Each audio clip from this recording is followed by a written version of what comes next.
Ele Mas concorda. Iago concorda que o campeão de 87 é o Sport, né? Óbvio. Com certeza, sim. Perfeito. Não existe essa história de Flamengo, não, cara. Que isso. Isso é o maior roubo da história, essa do Flamengo. E o presidente da União está dito. Seja bem-vindo ao podcast Calabouço, um podcast canhoto e semanal, onde falamos de política e os bastidores do poder, mas nada muito sério. Se você é novo por aqui, nos siga nas redes sociais, compartilhe o nosso programa com os amigos. E se quiser debater política 24 horas por dia, é só participar do grupo dos ouvintes do podcast. O link está na descrição do episódio. Simbora que o programa vai começar!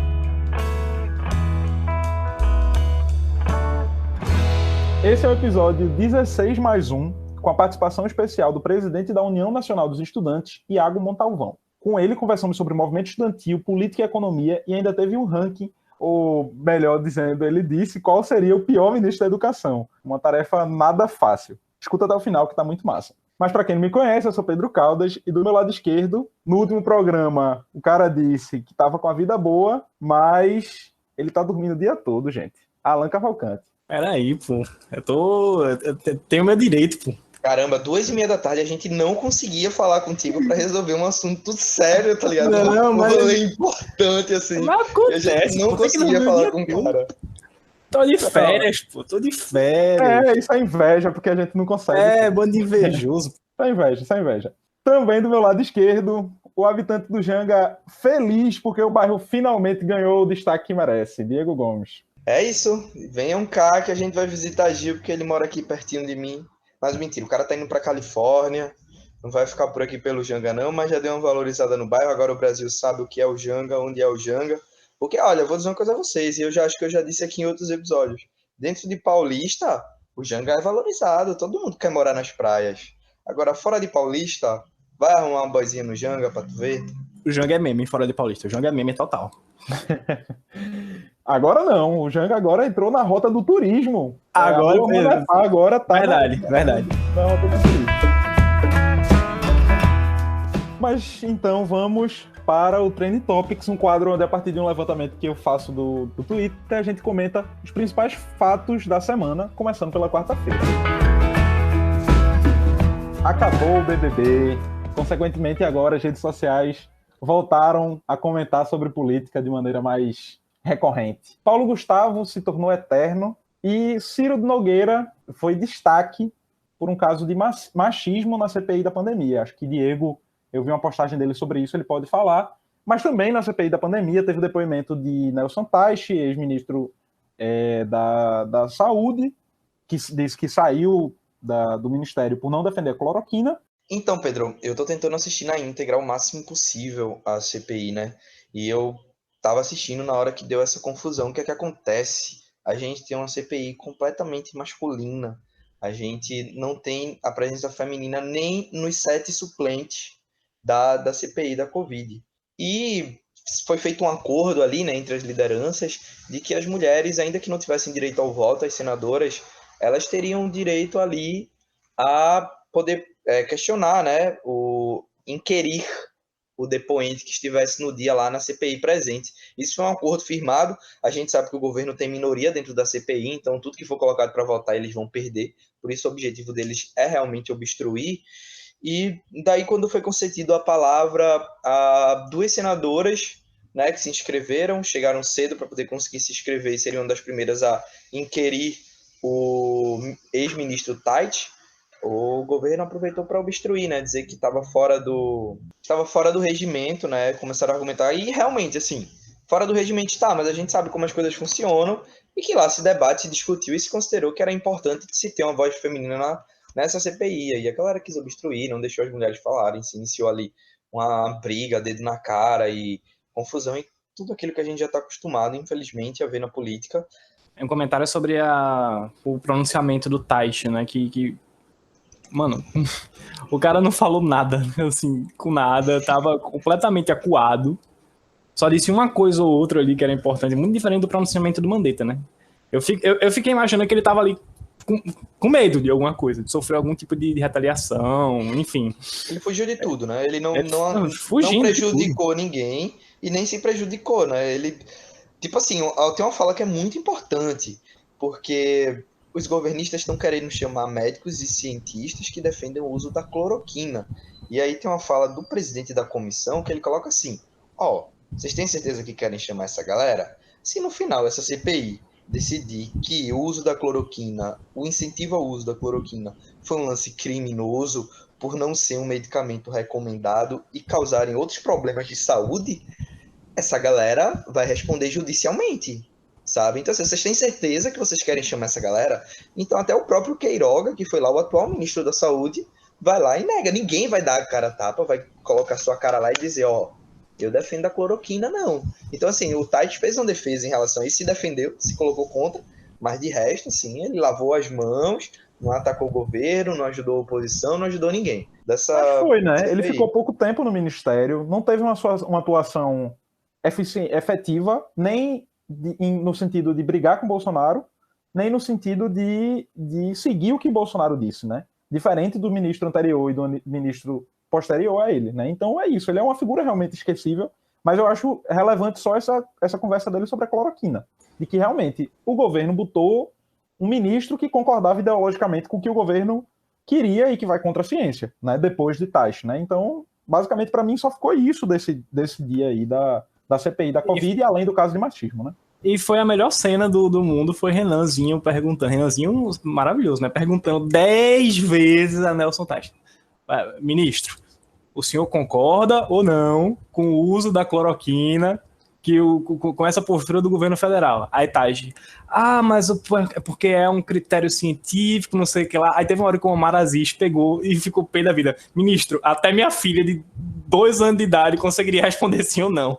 Pelo amor de Deus, responda sim ou não. E sobre Paulo Gustavo, Pedro, eu acho que fazia tempo que eu não via uma mobilização tão grande das pessoas assim com a morte de alguém. Foi realmente algo que abalou nacionalmente todo mundo. Paulo Gustavo era uma figura muito querida para todo brasileiro que cresceu vendo os papéis que ele fazia. Então, foi algo muito doloroso para todo mundo, né? É um cara jovem, velho, um cara com 42 anos de idade. Ele trouxe debates importantes para a TV, né? Debates que talvez a gente ainda não tivesse visto da maneira como ele trouxe para a TV. O dia da morte de Paulo Gustavo foi o dia em que o governo mais perdeu a batalha na internet, né? Foi o dia que ele mais foi atacado e saiu como o grande culpado dentro das redes sociais, que é o que conta muito para o bolsonarismo, a morte do ator. Na quinta-feira foi o dia em que Alexandre Garcia travou ao vivo ao defender o direito de ir e vir contra os lockdowns e ser confrontado com o fato de que o direito à vida também está na Constituição. A China também foi destaque porque os insumos para a vacina atrasaram depois de uma fala de Bolsonaro e o Ministério da Saúde afirma que o atraso não foi intencional, né, não tem essa relação política, o que a gente, enfim, né, acha estranho, mas foi principalmente o dia da chacina de Jacarezinho, um crime absurdo, a operação mais letal da história da polícia do Rio de Janeiro, basicamente uma execução de diversos moradores pretos e pobres e que entram e para o bolsonarismo, para esses policiais, são criminosos também, entram num bolo de pessoas criminosas, quando, mesmo se fossem criminosos, mesmo se fossem investigados, não deveriam ser mortos, não deveriam ser executados. Porque não existe pena de morte no Brasil, né? Muito simples, e a justiça ela tem que acontecer de maneira imparcial e justa para todo mundo. E Bolsonaro, mas não surpreende, né? Não surpreende Bolsonaro defendendo uma chacina da população, porque ele é um genocida. Mas é muito triste isso. E sobre Alexandre Garcia, um comentário rápido, que ao auge dos seus 80 anos, ele finalmente está descobrindo qual é o papel da justiça, né? Justamente, quando existe um conflito de direitos, é exatamente que é para isso que a justiça serve, para dizer o que é que está certo e o que é que está errado, e quando está certo e quando está errado. Parabéns, Alexandre. Na sexta, a chacina de Jacarezinho continuou sendo o assunto mais comentado, né? Eu acho que é o assunto mais relevante dessa semana, de maneira geral. Também foi o dia em que a tag "Eu apoio o voto impresso" ficou entre os assuntos mais comentados, porque Bolsonaro, de novo, fez uma bravata dizendo que não teria eleições caso não fosse com votos impressos, mas eu acho que o destaque mesmo do dia, e a gente até falou sobre isso com o Iago Montalvão, é que Gil do Vigor afirmou que sonha em ser ministro da Fazenda ou presidente do Banco Central? Presidente do Banco Central. O Ministério da Fazenda já tem nome. Já tem nome, já tem gente lá. Eu já vejo aquela carequinha ocupando o Ministério da Fazenda, Gil do Vigor no Banco Central. Já está lançada a campanha, mas a Fazenda tem que chamar o Meirelles. Tem pra onde ir, não. Diego é Meirelles na Fazenda e Gil do Vigor no Banco Central. Fechou. Ele já provou a capacidade dele diversas vezes, mas o que mais me agrada nele é o fato de ele agradar muita gente que precisa ser agradada para poder a gente voltar a viver um momento de normalidade democrática e econômica no nosso país. E é isso. No sábado, Tata Werneck foi absurdamente criticada e ridicularizada nas redes sociais porque ela foi para o enterro do velório do amigo usando 2 máscaras e uma face shield, né? E, enfim, mostra o fundo do poço em que o Brasil está, porque um cara que morreu de Covid, no velório dele tem uma pessoa que vai protegendo-se da Covid e essa pessoa é ridicularizada. Também foi o dia em que Gil, e aí também a última menção a Gil, foi lá pro Janga, e a gente também já vai falar sobre isso. Eu pro Janga acordar meu filho. É verdade. No domingo foi o Dia das Mães, um foguete da China caiu perto das Maldivas, isso inclusive foi um assunto mais ou menos falado ao longo da semana, porque a mídia adora achar qualquer motivo para criticar a China, né? Uma queda... Eles lançaram um foguete, teve um destroço, e esse destroço caiu no oceano, como era previsto, mas enfim, fizeram disso um factoide. Mas foi o dia em que o Estadão publicou a matéria sobre o Tratoraço, um esquema aí de um, entre aspas, orçamento paralelo, que a gente sabe muito bem que é um nome bonito para compra de apoio no Congresso. O governo de Bolsonaro destinou aí 3 bilhões para parlamentares, inclusive o senador aqui de Pernambuco, Fernando Bezerra Coelho, líder do governo no Senado, recebeu mais de 100 milhões de reais para usar emendas parlamentares. Um verdadeiro absurdo, né?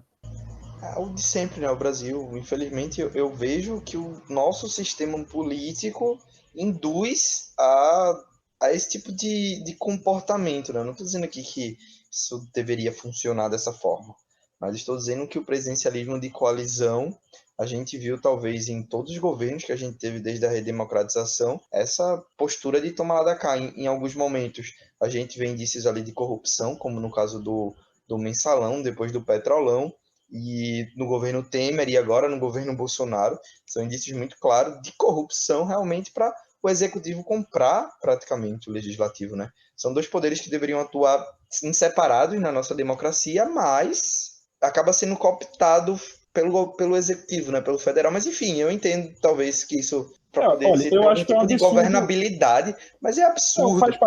Faz parte do jogo. A gente sabe que essa relação de tentar comprar o Congresso faz parte do jogo, mas a forma como foi feita isso foi muito feia, assim, foi muito corrupta mesmo. Não é. Porque, por exemplo, tem uma forma de você tentar dar ministérios para partidos, enfim, isso faz parte da dinâmica. O que aconteceu agora não foi uma coisa dentro da normalidade. Né? Não é normal o parlamentar receber 100 milhões para emendas, tá ligado? Então, por exemplo, para fazer um comparativo aqui, na época do Mensalão, o Zé Disseu, ali era o ministro da Casa Civil, e o que foi acusado na época, o PT, Zé Disseu foi condenado por isso, é que a compra de parlamentares no Congresso se fazia através de empreiteiras que lucravam com contratos com o governo federal e acabavam pagando esse dinheiro por fora e ia parar no bolso do deputado, que era comprado e voltava junto com o governo. Era dessa forma que, segundo as acusações, e tiveram algumas condenações, o PT cooptou durante o governo Lula. No caso agora, se colocou uma grana no Ministério de Desenvolvimento, porque mudaram os nomes todos agora, né? Através de lá, se colocava, você conseguia lançar emenda para o seu estado, para o seu reduto eleitoral. Não é exatamente emendas parlamentares que já chegaram num valor absurdo, né? Eu não consigo dizer que é exatamente ilegal, antiético e imoral, com certeza. Mas a gente sabe que você, por exemplo, é um deputado da base aliada do governo, você procura um ministério para conversar e diz, olha, eu preciso de tal coisa. Poxa, os parlamentares postam isso no Twitter. Procurei o ministro para conversar e pedir um orçamento, pedir uma ajuda nisso, naquilo. Só que aí, claro, a gente está falando na casa de milhões e milhões. Olha, se fosse um negócio... Só de comparação, o Mensalão, se eu não me engano, foi dos cofres públicos, custou 150 milhões, tá? O Mensalão, 150 milhões. O Tratoraço tá na casa dos 3 bilhões. Então, assim, tem uma diferença qualitativa. E eu acho que a forma também, né? Eu não acho que sejam 2 exemplos para se comparar, não. né? Não, assim, eu não quis comparar. São duas coisas bem diferentes, inclusive no formato. O que Não, sim, impressiona nesse não caso... acho. Eu acho que a prática é a mesma, no Não, eu acho sentido que de o objetivo é o palpitar. mesmo. Veja Só, se objetivo pode ser você o mesmo. pagava, no caso do mensalão, 30 mil para cada deputado, uma mensalidade de 30 mil para cada deputado voltar com o governo, isso é uma cooptação que, de certa forma, é o que está sendo feito agora, novamente, né? Veja, Só o que... objetivo é o mesmo. O que eu tô querendo dizer é isso. O objetivo é o mesmo. Não, A sim, forma é perfeito. diferente. Perfeito. Né? Os tempos são diferentes também. Se fosse um negócio que fosse dentro da lei, isso não estava escondido, porque estava escondido. Isso foi descoberto, esse esquema, esse formato. Veja, não é normal que um parlamentar receba 100 milhões para emendas. Inclusive, eles passavam essas emendas para outros parlamentares, né? Tinha um esquema, né? Um esquema. Tinha um esquema, não era exatamente emendas, né? Na verdade, as emendas, ela foi aprovada no orçamento, já é um valor absurdo. Eu estou falando no sentido que é muito difícil enquadrar nisso juridicamente. Porque qualquer deputado tem como chegar para o ministro e dizer, eu preciso comprar trator, porque eu preciso criar uma avenida em determinado reduto eleitoral meu. E aí o cara vai lá, o ministro, e, sabe? Resolve. Mas é absurdo, né? Na segunda-feira, foi o dia em que foi anunciado que a UFRJ pode fechar as portas por falta de recursos. A gente estava aqui discutindo sobre o governo ter botado 3 bilhões para comprar o apoio de parlamentares, né? Enquanto que uma das maiores universidades do país pode fechar a porta por falta de recursos.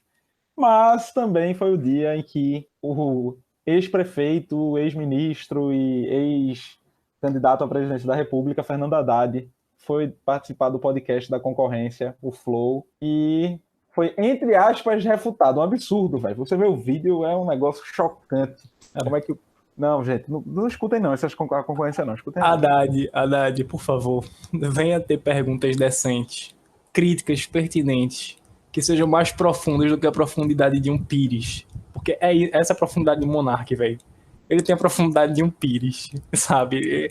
Dá uma vergonha alheia ver ele perguntando as coisas pra Fernando Haddad. É uma coisa tão senso comum, assim, sabe? Repetindo uns jargões que ele leu, sei lá, não sei aonde. E, meu Deus, que coisa sem profundidade, velho. Chega a dar pena de Fernando Haddad. Hoje, terça-feira, dia que a gente grava aqui esses trends, a UFRJ seguiu na pauta de discussão, porque é isso, né? É uma universidade muito grande, que tem institutos de pesquisa, que tem uma estrutura impressionante, que contribuiu muito para o desenvolvimento econômico, social e científico do país. Mas a polêmica do dia foi o presidente da Anvisa, que em declaração aí na CPI da pandemia, falou contra o uso da cloroquina e contra o negacionismo de Bolsonaro, né? Então, é mais uma das figuras que se somam e que não apoiam essa cruzada tosca e anticientífica que o presidente da República tem feito e tem promovido no nosso país. Será que as instituições estão funcionando? Finalmente? Veremos nos próximos episódios. Mas vai veremos se eu sou demitido hoje ainda, né? Pois é. Quando o episódio for pro ar, o cara já tá... Já rodou. Mas o comentário também sobre esse negócio da UFRJ, Pedro, é porque também teve a coisa do censo, né? O censo ele custava 2 bilhões, o UFRJ também é um custeio tipo irrisório.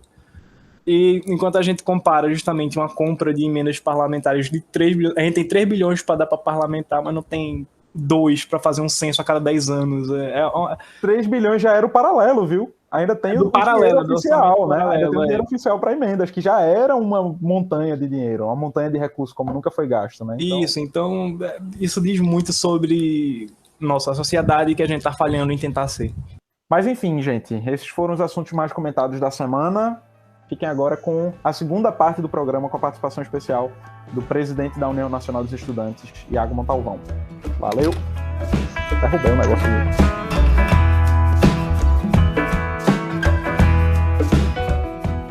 Se você tem gostado de ouvir o podcast Calabouço e as participações especiais que passam por aqui, ajuda no crescimento desse projeto. Indique o Calabouço Cast para amigos e divulgue nas suas redes sociais. É com muita honra que nós, do podcast Calabouço, recebemos o estudante de Economia e presidente da União Nacional dos Estudantes, Iago Montalvão. Inclusive, vale ressaltar que a gente pegou emprestado, sem permissão, o nome do restaurante da Uni nos anos 50 e 60, lá no Rio de Janeiro, Calabouço. Iago, a gente aqui tem o costume de sempre deixar que a bio do Instagram apresente convidado, né? Começou lá com Cida Pedrosa, que é vereadora do Recife, a gente começou essa prática e desde então a gente segue fazendo isso. Então, para quem não conhece, Iago é goiano, estudante de economia na USP e presidente da União Oficial, militante das causas da educação e do povo brasileiro. Bem bonito, inclusive, sua bio no Instagram. E antes da gente começar as perguntas e a conversa sobre movimento estudantil, a nossa política, uma curiosidade que tivemos aqui antes desse programa sair é que, levando em conta que você é um estudante de economia, Gil do Vigor daria um bom presidente do Banco Central? Com certeza, sem dúvida nenhuma. Sou vigorado desde o princípio, desde o início. O Gil do Vigor tá nos nossos corações. Então, passando aqui para o meu amigo do Janga, igual o Gil do Vigor, para fazer a primeira pergunta aí. É verdade, Gil é meu vizinho. Quando eu consegui botar o meu filho para dormir, ele chegou aqui no bairro, a galera soltando fogos, foi uma confusão grande. Iago, você já fez parte, né, de outras gestões da Uni, em outras conjunturas bem diferentes, porque aqui no Brasil a coisa muda assim, ó, do dia para a noite. Mas assumiu, né, a presidência dessa entidade no momento de ascensão da extrema-direita, e aí em sequência veio uma pandemia, isolamento social, as universidades se fecharam aí, dificultando até um pouco as articulações, né? E aí eu queria saber de tu, como tem sido estar na frente da Uni nesse momento, como tu consegue fazer assim, comparar como foi participar das outras gestões em outra conjuntura e tá sendo presidente dessa entidade nesse momento, né? Você pegou um pepino muito grande.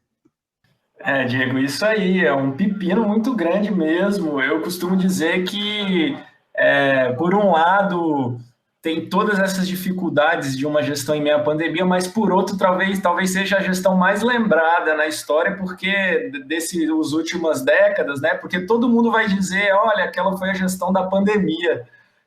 Não vai ser lembrado por uma coisa muito positiva, mas vai ser pelo que a gente se desdobrou para fazer, para não deixar o movimento estudantil se perder, né? O movimento estudantil de alguma forma se fragmentar, porque imagina você, as universidades, a educação como um todo, foi o setor que mais tempo ficou parado, né? Por conta das condições sanitárias mesmo, e nas universidades até, né, por você conseguir construir alguma forma, ainda que seja bastante desigual, mas construir alguma forma remota de manter as atividades de ensino, né? Porque eu sou contra dizer que as universidades pararam, elas não pararam, elas só, né, deixaram de ter as atividades de ensino presencialmente. Mas isso dispersou os estudantes, fez com que muitos que moram em uma cidade, estudam em outra, voltassem para suas casas, as universidades vazias.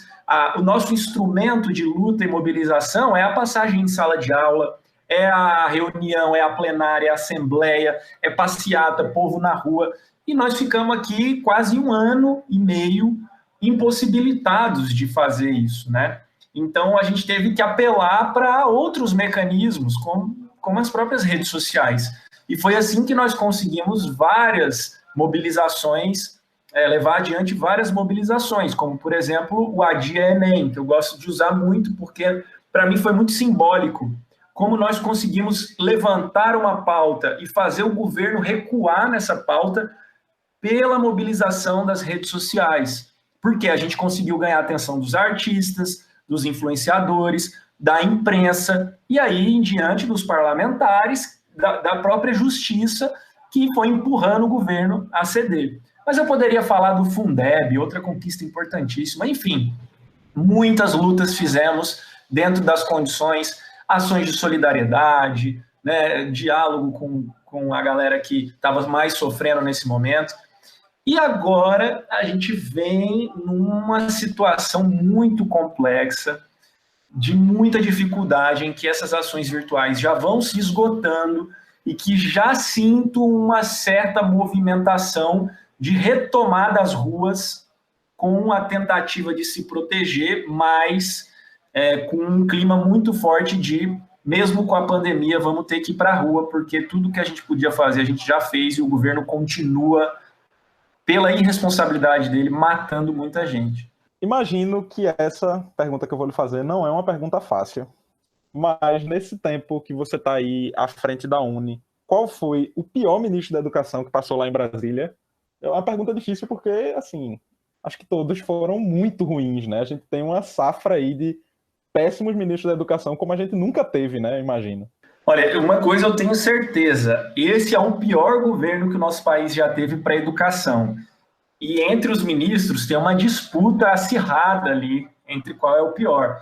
Cada um é pior em alguma característica, né? Em alguma forma, de alguma forma. Por exemplo, o primeiro que durou muito pouco, né? Que era o colombiano, o Vélez, ele era muito inabilidoso, ele era um cara totalmente tosco, assim, não entendia absolutamente nada de educação, né? E além de ser ideológico do bolsonarismo, olavismo, então falava muita besteira. Né? Uma indicação de Olavo. Uma indicação de E Olavo. reclamou então muito quando ele saiu, inclusive.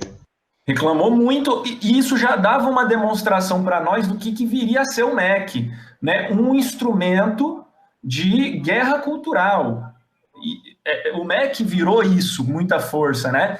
Só que quando o Vélez sai, o Bolsonaro coloca no ministério um cara também dessa linha olavista, né? Também dessa linha ideológica muito forte, só que um cara mais agitador.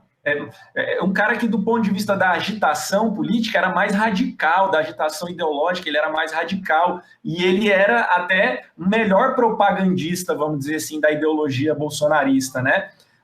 Embora do ponto de vista de gestão política e até técnica, também era um desastre, né? Porque, assim, não tinha articulação política, e talvez isso até fosse um ponto positivo, porque se esses caras tivessem articulação política, talvez eles tivessem passado mais bombas ali, né? Porque um Futurice da vida, por exemplo, seria um caos. Reforçou essa característica do agitador. Então, o Weintraub foi um agitador muito grande. Mas é um cara que passou dos limites na agitação e não conseguiu apresentar nada de concreto para a educação, né? Então, foi sofrendo um desgaste.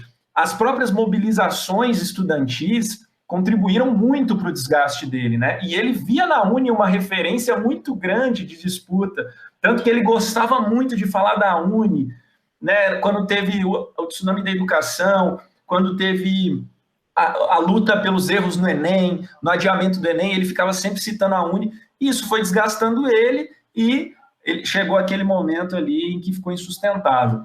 Já esse novo ministro é um cara que foi uma cessão do Bolsonaro a essas pressões para que você não tivesse um agitador tão intenso ali, porque não estava dando conta com a base ali do Centrão, aquela coisa que ele estava tentando reunir, mas ao mesmo tempo ele queria manter algum nível de controle ideológico, né? Porque o MEC, ele não, para o Bolsonaro, não pode deixar de ser uma ferramenta, um guardião da sua linha política, ideológica, cultural, que é essa conservadora reacionária, porque é onde se disputa valor, é ali e na Secretaria de Cultura, né, que eles acabaram com o Ministério.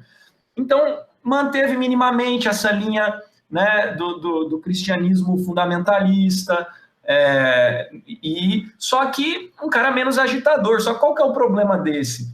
É que ele não é agitador, não é articulador político, não é técnico, ele não é absolutamente nada. Então, o Ministério da Educação ficou inativo, inclusive permitindo que vários equívocos acontecessem, perdendo o recurso do Fundeb. 2 ex-presidentes do INEP já passaram por ali dizendo que o MEC está destruindo o Enem e que o ministro não quer saber de nada. Cortes absurdos nas universidades públicas, como nunca se viu, e o ministro também não fala nada.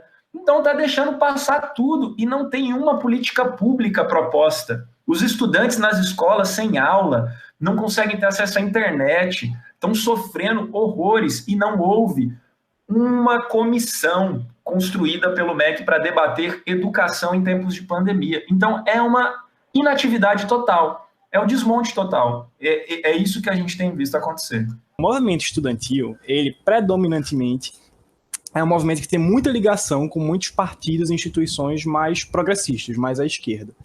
Mas de 2019 para cá, a gente teve uma tentativa da direita de se organizar através do MBL, de disputar algumas eleições importantes dentro do movimento estudantil, sendo que não foram bem sucedidos, né? Eles desistiram. E eu queria tua visão, por que você acha que eles fizeram essa tentativa e por que eles fracassaram nesse processo? Olha, Alan, muitos jornalistas sempre ficam me ligando, perguntando como que está a direita no movimento estudantil, e eu fico sempre achando que os jornalistas, eles querem caçar algum furo para dizer que a direita está no movimento estudantil e etc.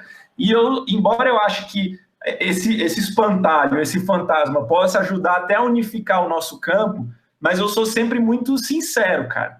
Sou sempre muito sincero, porque eu acho que esse movimento foi um voo de galinha, assim, e uma galinha bem fraca, inclusive, porque tá no histórico, cara. E eu gosto sempre de dizer que por que não surge movimentos de direita organizados no Brasil, né, nas universidades?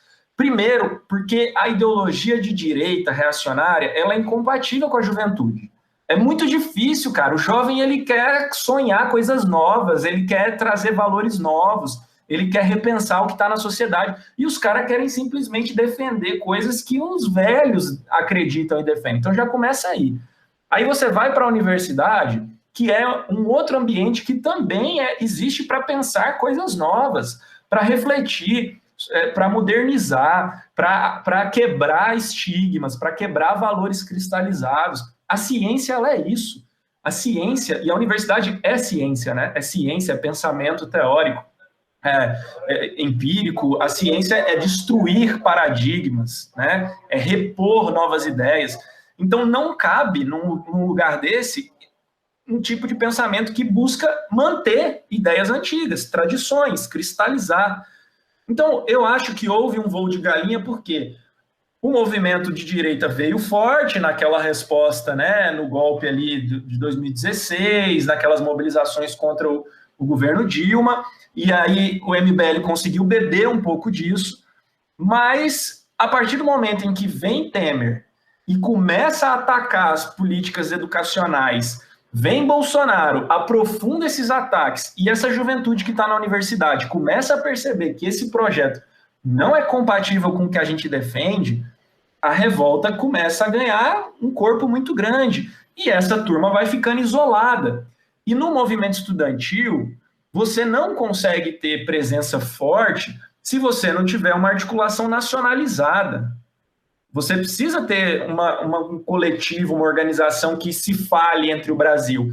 E essa turma não conseguiu fazer isso, né? Está presente no cotidiano da universidade no Brasil todo. Por conta dos ataques que a universidade vem sofrendo, por conta do tipo de ideologia que essa turma representa, que é incompatível, na minha opinião, com o que a universidade representa. Não conseguiram né? Aí vai surgindo coisas bem pontuais, assim, mas acho que realmente foi um voo de galinha dessa turma de direita. E olha que ainda tem várias estratificações, né? Você tem os liberais ali, você tem os conservadores, você tem os liberais conservadores, e quanto mais a direita vai ficando, menos essa turma consegue se organizar na universidade, né? Agora, claro, você tem uma massa estudantil também que não se organiza e que está sempre em disputa, e que nós temos sempre que estar dialogando com essa turma, né? Que não é necessariamente uma galera de esquerda, mas que entende as nossas bandeiras da defesa da universidade pública, essa coisa toda, e a gente também não pode abrir mão de dialogar com essa galera. Ô Iago, esse mês, né, a gente tem a Bienal da Uni, já é semana que vem. Não é a minha primeira Bienal da Uni, mas é a minha primeira Bienal da Uni online, de maneira remota. Como é que a gente consegue fazer aí um evento de cultura online, ser também um movimento de resistência a todos esses ataques que a educação vem sofrendo e ao governo Bolsonaro de maneira geral, né? Que a gente sabe que a principal guerra que eles travam é uma guerra cultural e isso está diretamente ligado à educação, que é o principal instrumento que eles utilizam, né? Olha, Diego, eu diria que essa Bienal, nesse momento, ela apresenta dois grandes desafios.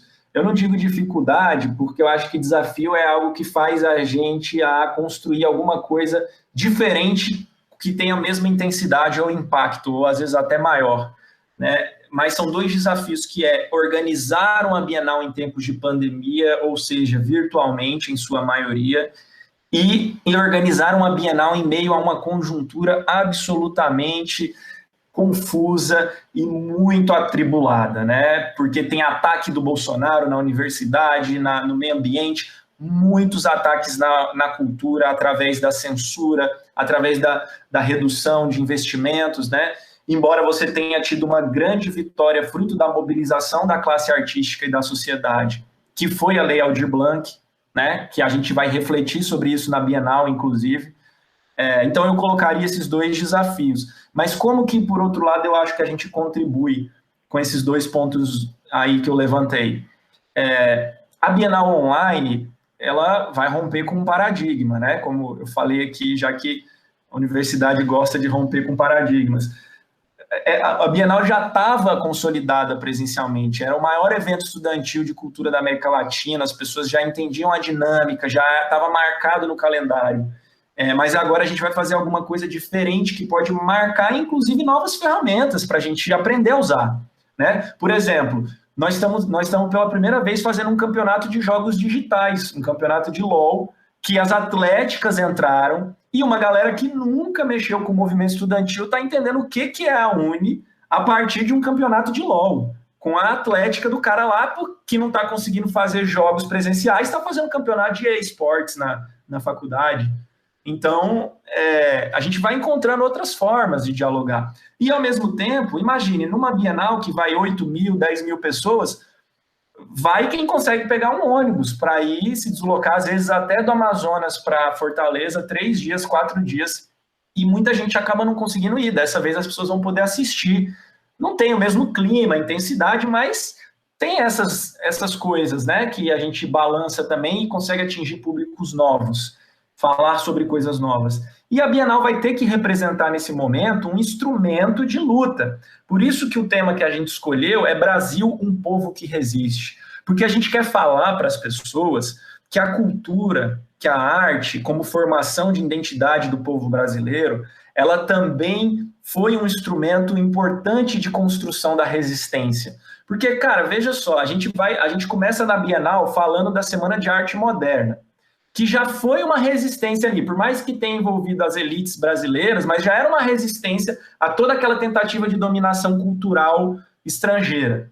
Só que isso é subvertido pelo próprio povo brasileiro, que pega elementos da modernidade brasileira, do modernismo brasileiro, e começa a juntar com outras coisas. Pega elementos do samba, por exemplo, e junta com isso aqui. E o samba, por exemplo, é uma grande forma de resistência do povo brasileiro.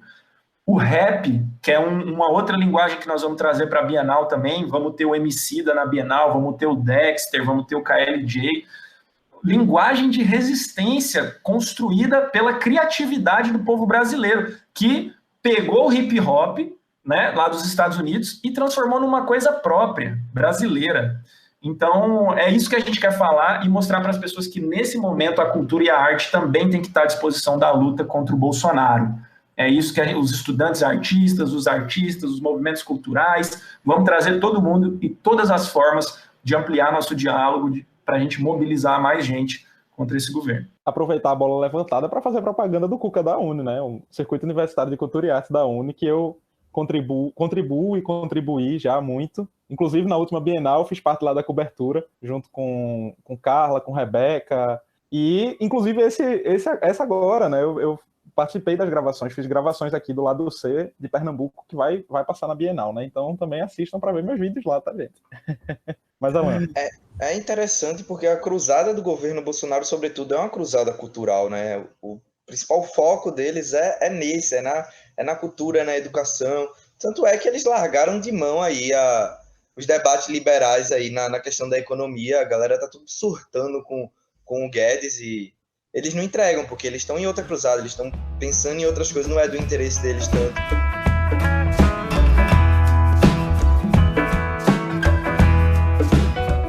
Se mesmo ouvindo o programa toda semana tá perdido no meio da política mais animada do mundo, participe do grupo dos ouvintes do podcast Calabouço. O link para participar está na descrição do episódio.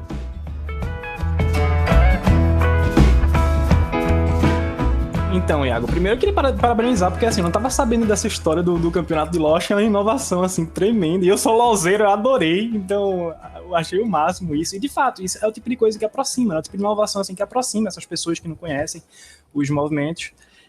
Mas assim, Iago, agora eu estou interessado para fazer uma pergunta no Iago, que é estudante de economia, tá certo? A gente está começando a ver assim, um movimento de alguns economistas, assim, que eu acompanho, por exemplo, no Twitter, nas redes sociais, mais ortodoxos ou mais heterodoxos, e eles estão começando a convergir num ponto de que o governo Biden está trazendo um novo paradigma agora para a economia global. Se antes a gente vivia num paradigma econômico que era tomado desde os anos 80 pelo neoliberalismo, né, que começa lá com Reagan e com Thatcher, agora a gente está começando a ver o Estado tomar, justamente com esse plano do Biden, né, tomar de novo as rédeas da política econômica dos países. E aí eu queria saber a tua visão, se tu concorda com isso, se tu acha que está tendo essa virada de página, essa mudança no paradigma, se o Estado está voltando a ter esse papel, com certeza por causa da pandemia, eu acho, não acredito, que mostrou pra gente a importância no sistema público de saúde, que mostrou pra gente a importância dos auxílios, mas eu quero saber se tu acha, se tu concorda com isso, que está havendo agora essa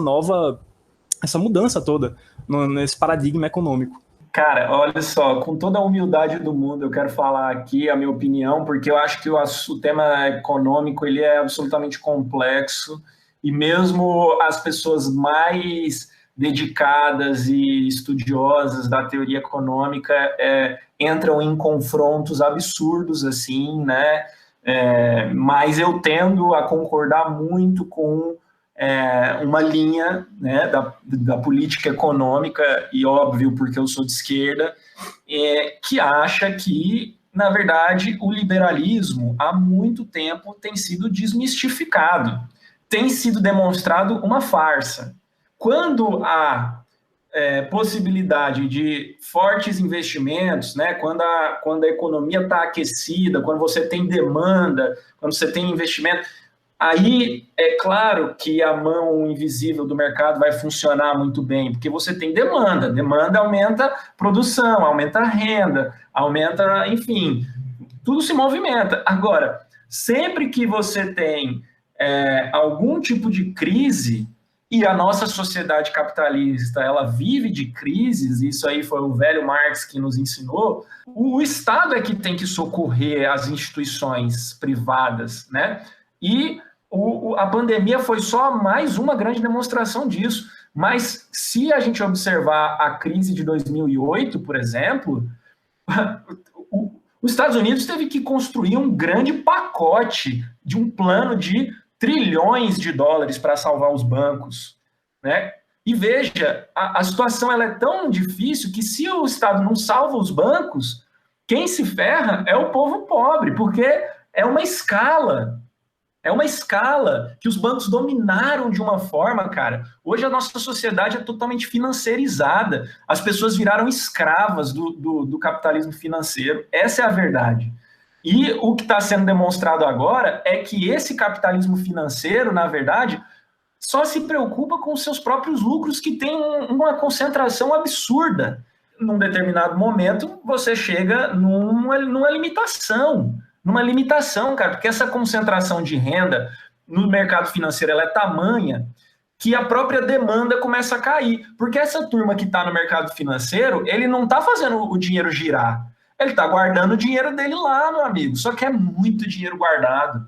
E aí o governo fica com esse pepino na mão. Então, ou seja, mais uma vez demonstrada a farsa, né, dessas políticas liberais, que o povo gosta de falar que comunismo é utópico, bicho, mas não tem nada mais utópico do que liberalismo, cara. Liberalismo é pura utopia, é puro modelo teórico, isso não existe na realidade quando você vai se defrontar com o conjunto de variáveis humanas, sociais, né, que não são contabilizadas na teoria dessa galera. Só que na hora que você se defronta com uma pandemia, com fome, com miséria, com concentração de renda absurda, aí acontece o que o Biden está fazendo. O Estado tem que socorrer. E, cara, a tendência é isso ir acontecendo, porque não tem mais como essa coisa do liberalismo permanecer, né? Por um lado, eu acho isso positivo, porque, por exemplo, um debate que nós viemos fazendo há muito tempo, que é sobre essa coisa da taxação progressiva, dos impostos progressivos, de uma reforma tributária justa, né? É algo que sempre foi tipo, demonizado no Brasil, porque os ricos vão fugir do país, porque isso e aquilo. Agora, cara, nas principais economias capitalistas do mundo, essa está sendo a política. O Fundo Monetário Internacional e o Banco Mundial estão recomendando tributação sobre heranças maiores e política tributária progressiva. O Brasil resolveu se manter numa postura de um liberalismo tosco, atrasado.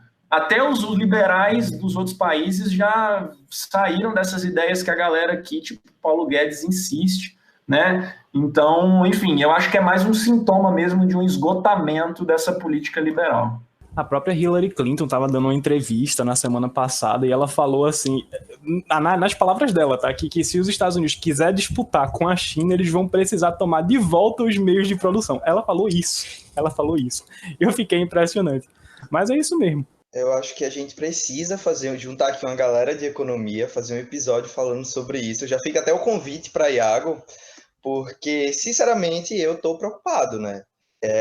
Eu não sei se os juros no mundo todo tá baixo artificialmente, e aí eu posso evocar aqui a escola austríaca e falar da teoria dos ciclos econômicos, né? Vou tomar um pau se eu for fazer esse debate agora, porque a galera aqui vai me crucificar, mas eu tenho que trazer uma galera aí de economia para a gente discutir isso sobre esses termos. Porque eu estou preocupado, velho. A gente vê aí a valorização do Bitcoin, por exemplo, e isso é um reflexo direto do quanto o dólar vai desvalorizar, velho. A galera não é assim chegar e vamos imprimir dinheiro, não. Fica o convite, Iago. Vamos tentar fazer um episódio para debater isso depois, porque eu vou ser o do contra. Antes da gente ir para a última pergunta, acho que os meninos sabem o quanto eu estou feliz de estar escutando aqui no podcast essa ótica econômica e esse debate econômico feito a partir de uma ótica socialista e comunista, né? No último programa a gente recebeu o Joel Pinheiro aqui, Iago, eu acho que você sabe quem é, e ficaram os três aqui dizendo como o Meirelles ia ser a solução dos nossos problemas, e eu estou agora de alma lavada. Mas vamos lá, Meirelles é um cara pragmático, pô. É melhor do que Paulo Guedes, concordemos. Não, lógico, sim. Não, aí a gente volta para o que o Iago falou, que a gente já debateu aqui outras vezes também. Se não seria mais prejudicial a gente eleger um governo de direita que tenha poder de articulação, tá ligado? Porque Paulo Guedes privatizou o quê até agora? Não privatizou nada, o cara não passou nada no Congresso, nenhuma reforma foi para frente. Então, assim, o governo Bolsonaro acaba sendo muito mais... consegue ter ineficiente, né? Parado, né? Também. É ineficiente no sentido da pandemia, né? Mas se a gente não tivesse uma pandemia em que morreu até agora 400 mil pessoas por culpa do presidente da República, o governo Bolsonaro era um governo realmente ineficiente. E talvez um cara mais centro-direita ali, pragmático, conseguisse passar umas reformas que o Bolsonaro não passou, que o Paulo Guedes não fez. E que essa mesma galera mais liberal tá invocada, né? Com o que Paulo Guedes fez ou deixou de fazer. O problema, cara, é que esse receituário liberal, ele tá esgotado demais, no Brasil principalmente, e eu acho que mesmo o Meirelles, essa turma toda aí, eu nem julgo tanto, assim, por exemplo, os governos do PT por terem dialogado com eles em algum momento, embora eu ache que a política econômica do PT foi, assim, uma entrega. Eles decidiram não lutar, sabe? Falaram assim, assim tá legal, tá cômodo, então vamos embora. Mas eu acho que isso aí já está limitado, cara, porque nós estamos há 5 anos, né? Porque cá entre nós, o último ano de governo Dilma ali foi liberal pra caramba, austeridade. E se os próprios agentes econômicos internacionais estão propondo outra coisa, porque, por exemplo, na década de 90, o Brasil entregou nas mãos da FMI, cara. Tanto que a dívida externa foi lá para as alturas. E aí só depois que a gente conseguiu recuperar. Mas só que qual que era a contrapartida, velho, para o FMI dar dinheiro para o Brasil? A gente tinha que aplicar a política econômica deles. Porque eles diziam assim, eu não vou te emprestar dinheiro se eu não tiver confiança que você vai me pagar. Mas para eu ter confiança que você vai me pagar, você vai ter que cortar na educação, você vai ter que cortar na saúde, você vai ter que cortar salário de funcionário público. Então era isso. Se hoje o próprio FMI está dizendo, e eu repito, não é porque os caras são bonzinhos não, é porque esgotou o modelo. Se eles estão dizendo que tem que ter taxação progressiva, quer dizer, o Brasil, cara, eu não gosto de dizer o Brasil, porque o Brasil é muita gente boa, mas os liberais brasileiros, cara, eles estão atrasados demais, cara. Até no liberalismo a nossa galera tá atrasada, tá ligado?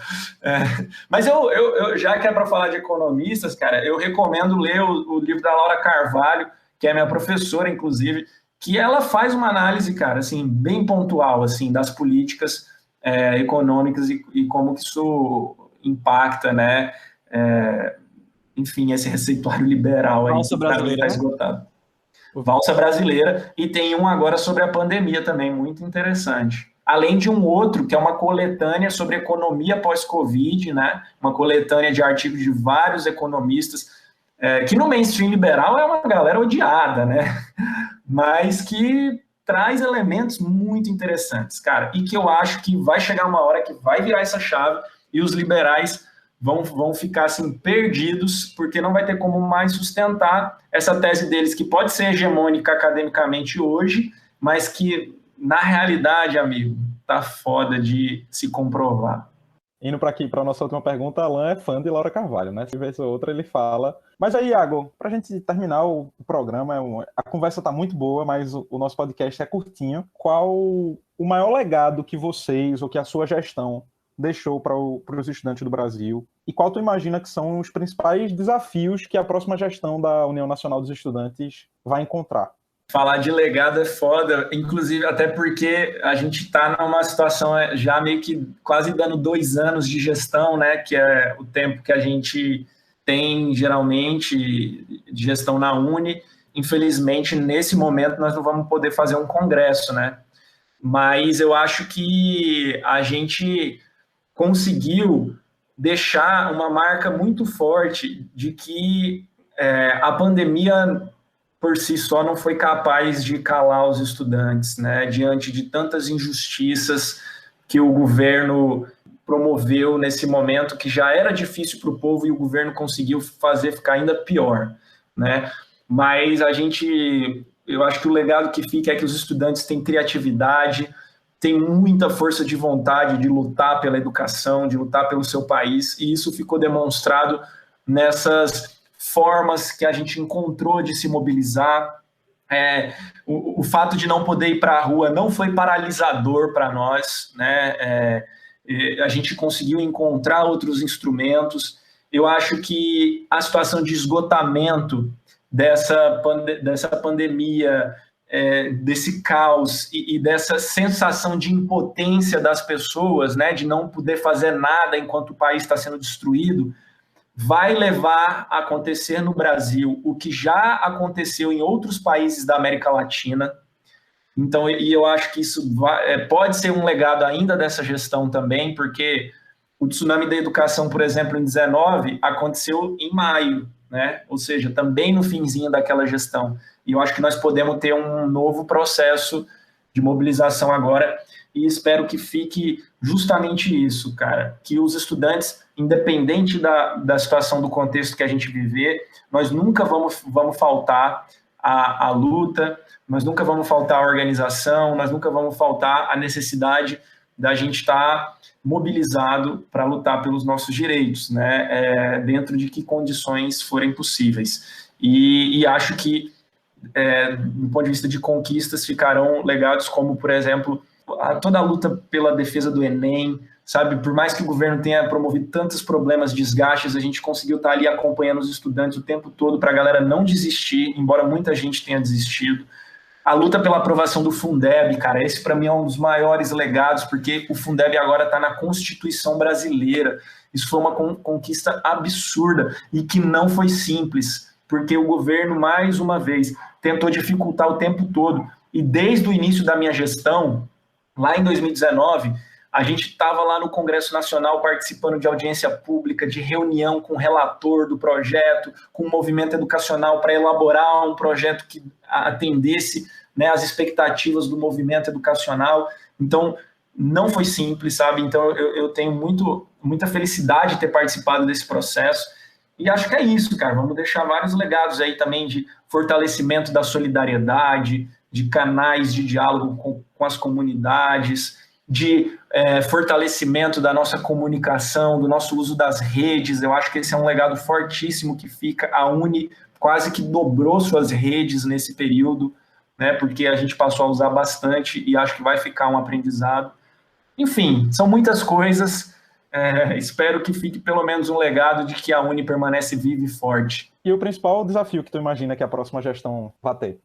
Esqueci de falar disso, né? Eu acho que a próxima gestão pode vir a ter um desafio ainda maior do que a minha, porque se tudo se encaminhar e houver uma transição dessas gestões ainda esse ano, a gente vai se deparar com a necessidade de reconstruir o movimento estudantil, né? Porque você imagine, cara, nós ficamos 1 ano e meio e podemos ficar até mais sem ter aulas presenciais. Isso desarticula muito o movimento estudantil, né? Que foi o que eu falei aqui no início. Como é que você faz eleição de centro acadêmico, de DCE, né? Sem aquele calor do encontro, né? Da assembleia, da reunião, da passagem em sala de aula. Então, muitos estudantes, cara, imagina um estudante que foi calouro em 2020, ele ainda não se deparou com a universidade na sua completude, né? Ele não conheceu, por exemplo, a salinha do centro acadêmico,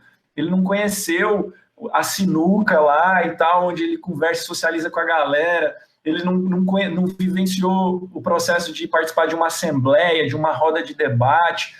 Então, nós vamos precisar recuperar essa geração que não teve esse contato e renovar o movimento estudantil, né? Então, vai ser um processo duro de reorganização que, ao mesmo tempo, vai ter que manter a mobilização forte, porque eu espero que a gente consiga mobilizar muita gente ainda esse semestre, especialmente contra esses cortes absurdos que estão acontecendo nas universidades, mas essa mobilização ela vai ter que ser intensa, cara, intensa, até que a gente derrube o Bolsonaro antes ou na eleição. Em algum momento nós vamos ter que derrubar esse cara. Nós não vamos esperar até as eleições, mas isso aí depende de organização permanente, né? E eu acho que esse vai ser o grande desafio aí da galera e, ao mesmo tempo, amplitude.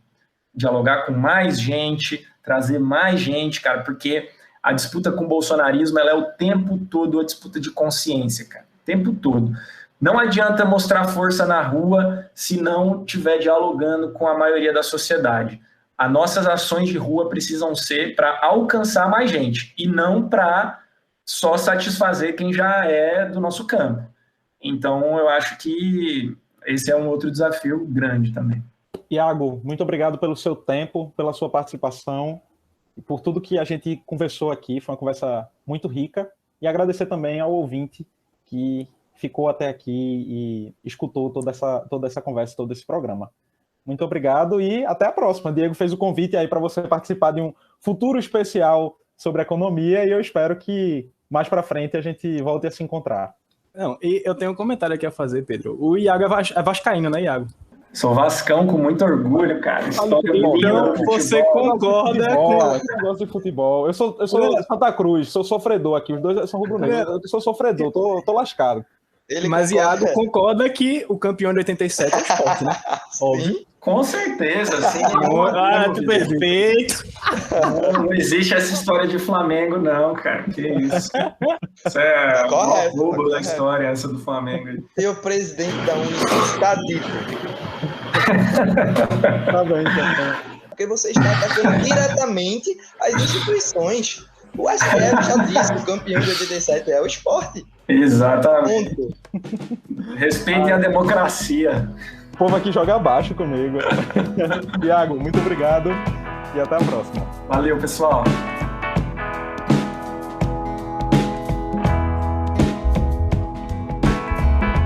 Esse podcast foi editado por Pedro Caldas, Claranã Audiovisual.